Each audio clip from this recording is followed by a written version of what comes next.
یہاں احسن التسنیم شائع ہو گئی تو ایک بدعتی آیا، پہلے مجھے خط لکھا 24 صفحے لکھے، میں نے دیکھ لیے، ساتھیوں کو بھی دکھایا، میں سمجھ گیا کہ مہریں لگی ہوئی ہے دل و دماغ پر، نہ بات سمجھنا ہے نہ سمجھنے کی صلاحیت ہے۔ میں نے کہا چلو مناسب وقت پہ ایک صفحہ لکھ دوں گا اس کو۔ اس کی جرأت دیکھے، وہ 8-10 آدمیوں کو ساتھ کر کے، ہمارے ہی آدمی تھے، کہا کہ چلو مفتی صاحب سے بات کرتے ہیں۔ وہ اپنے تحریر پر بہت نازاں و فخراں، کہتے گھوڑی میں 15,000 کا بچہ ہوتا ہے، کوئی آواز نہیں سنتا، اور مرغی میں 2 آنے کا انڈا ہوتا ہے، کک کک کک کک کک کک، پورے محلے کو پتہ چل جاتا ہے۔ دا بدعتیاں اندغه سے چرگی دیا گئی چی خالی۔ یہاں آیا، دفتر کے سامنے بیٹھ گئے، جی میری تحریر دیکھی؟ میں نے کہا دیکھی۔ کہنے لگے کیسی ہے؟ میں نے کہا جیسے بدعتی کی تحریر ہوتی ہے ایسی۔ کہنے لگا گرفت ٹھیک نہیں کی ہے۔ میں نے کہا کہ آپ میرے مہمان ہیں، ناراض نہ ہو، مسئلہ دین کا ہے۔ تنقید 2 قسم کی ہوتی ہے، تنقید کی 2 قسمیں ہیں، تیسری قسم نہیں ہے۔ ایک تنقید یہ کہ جو حوالے دیے گئے ہیں وہ رد کر دیے جائے کہ یہ حوالے صحیح نہیں ہے۔ تو میں نے کہا یہ میری احسن التسنیم ہے اور یہ تیری تحریر ہے، اس میں میری کتاب پر انگلی رکھے کہ کس حوالے کی آپ نے تغلید کی ہے وہ مجھے بتاؤ۔ میرے حوالے مسلمہ ہے، آپ اسے رد نہیں کر سکتے، آپ نہیں پوری دنیا کے بدعتی رد نہیں کر سکتے۔ دوسرا طریقہ یہ کہ میرے حوالے سے بڑھ کر ٹھوس دلائل آپ قائم کریں کہ آپ نے جو دلائل دیے وہ کمزور ہیں، وہ چھوٹی کتابوں کے ہیں، اور اس سے بڑی کتابیں امہات اور مطولات مذہب میں ان چیزوں کی مشروعیت ہے۔ تو میں نے کہا وہ بھی کام نہیں کیا گیا، تو میں نے تحریر اس کے آگے رکھی، میں نے کہا آپ بتائیں کہ آپ نے میری کتاب پر تنقید کہاں کی ہے؟ میں تیری تحریر سے کیسے متاثر ہو جاؤں؟ تو مجھے کہتا ہے مجھے پتہ نہیں تھا۔ میں نے کہا کس چیز کا؟ کہنے لگا اس طریقے کا۔ میں نے کہا کہ میری تحریر احسن التسنیم پڑھی ہے آپ نے؟ کہنے لگا ہاں پڑھی ہے۔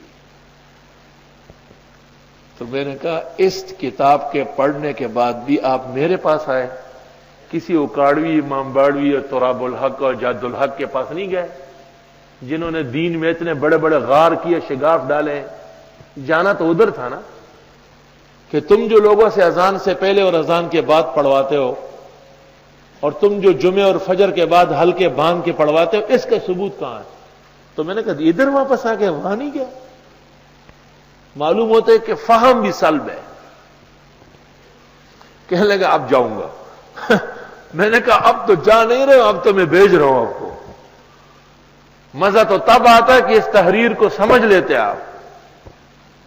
اور میں نے کہا یہ 1 نسخہ، یہ 10 نسخے میں نے اور دی۔ میں نے کہا رکھ، جتنے کراچی میں آپ کے بڑے بڑے بدعات کے سرغنے، ان میں سے ہر ایک کو 1 دے دو اور انتظار کرو، میرا دعویٰ 1 سال تک کوئی جواب نہیں دے سکتا ہے۔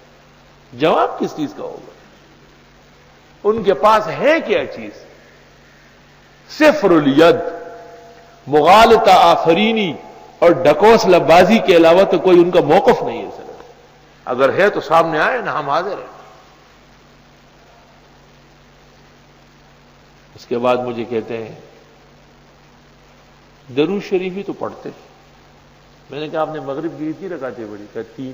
میں نے کہا 4 پڑھ لیتے نا، 1 رکعت ہی تو پڑھ لیتے، کیوں نہیں پڑھتے؟ کہنے لگا وہ تو پڑھی گئی ہے 3۔ میں نے کہا تو حضرت نے جو درود پڑھا ہے اور پڑھوایا ہے وہ یہ نہیں ہے۔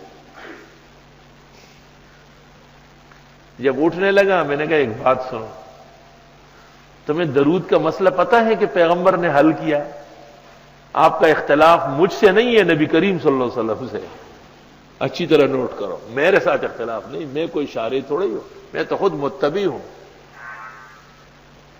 میں نے کہا جو تم صلاۃ و سلام سمجھتے ہو یہ نبی کو پتہ نہیں ہے، نبوت کی زندگی میں اس کا نام و نشان نہیں ہے۔ اب بھی کہتا ہوں اور مرتے دم تک کہوں گا کہ صلاۃ و سلام علیک یا رسول اللہ کا کوئی نام و نشان نبوت کے دور میں نہیں ہے، نہ سنا گیا نہ پڑھا گیا ہے، خالص جعلسازی ہے، اور جعلسازی کے ذریعے امت کو لڑایا جا رہا ہے۔ ایک میں نے کہا یہ درود بھی وہ نہیں ہے جو حضرت نے بتایا، آپ کچھ اور پڑھ کر کے خوش ہو رہے ہیں۔ وہ ایک چھوٹا بچہ سبق پڑھ رہا تھا، استاد نے اس کو پڑھوایا تھا کاف زر کاف زر فا ری و پیشرو، تو وہ بھول گیا تو پڑھتا تھا کاف زر کاف زر فا ری و پیشرو والذین آمنو، تو پھر چپ ہو جاتا، تھوڑی دیر کہتا تھا کاف زبر کاف زر ری و پیشرو والذین آمنو، تو کہنے لگا یہ تو لگتا ہی نہیں، ہجے اور ہے اور آواز کچھ اور آ رہی ہے۔ تب میں نے کہا نام درود کا لیتے ہیں اور پڑھتے کچھ اور، وہی چھوٹے بچے کی طرح کاف زر کاف زر فاری و پیشرو والے ہیں۔ میں نے کہا ایک مسئلہ ہو گیا، میں نے کہا دوسرا سن لو، رسول اللہ صلی اللہ علیہ وسلم نے درود کون سا دیا ہے؟ اللہم صلی علی محمد، وہ آپ کیوں نہیں پڑھتے؟ اذان سے پہلے اور اذان کے بعد، کم ہے، ثواب نہیں ملے گا، ناپسند ہے۔ دو، وہ اتنا ضروری ہے کہ نماز مکمل نہیں ہوتی جب تک وہ نہ پڑھا جائے، آپ اس سے بے خبر ہے۔ تین، چوتھی بات یہ کہ وہ بیٹھ کر ہے یا کھڑے ہو کر، تو کہنے لگا بیٹھ کر۔ میں نے کہا کھڑے ہو کر بھی غلط ہو گیا، ہر شخص اپنا پڑھتا ہے یا مل مل کے گا گا کے لاؤڈ سپیکر میں آوازوں میں دے کے؟ تو کہا ہر شخص اپنا پڑھتا ہے۔ تو میں نے کہا مل کے پڑھنا بھی غلط ہو گیا۔ میں نے کہا بیٹھ کر اپنا اپنا آہستہ، پیغمبر کا بتا کتنی بدعات آپ نے ایک سنت کو چھوڑ کے رٹ لی اور گڑ لی ہے، یہ سب ہڈیوں کا ہار گلے میں ڈال کے جاؤ، وہ جو گیا ہے واپس نہیں آیا، اور انشاءاللہ قیامت تک نہیں آئے گا۔ احسن التسلیم آپ کو مل جائے گا جن کو نہیں ملا ہے، ویسے تھوڑے بہت پیسے بھی خرچ کر کے کتب خانے سے دیا کرو، یہ تو سو کہ فی سبیل اللہ والے فی سبیل اللہ سوک بھی منگتورا کوئی بس دا فی سبیل اللہ والے تو ایاک نعبد، آپ ہی کے ہم عبادت کریں گے، وَإِيَّاكَ نَسْتَعِينُ، اور آپ ہی سے مدد مانگیں گے۔ عبادت بھی صرف اللہ تعالی کی اور مدد بھی صرف اللہ تعالی سے۔ اس میں اشارہ ہے کہ جو معبود ہوگا وہی مستعان ہوگا، اور جس کو مستعان سمجھا جائے گا پھر اس کی عبادت بھی کرنی پڑے گی۔ دیکھو مبتدئین نے پہلے تو آواز دی، اور زمین و آسماں تیری معین الدین اجمیری، اب پختانہ ہوئی جی پیر بابا پانے کئی رامجش، توبہ توبہ۔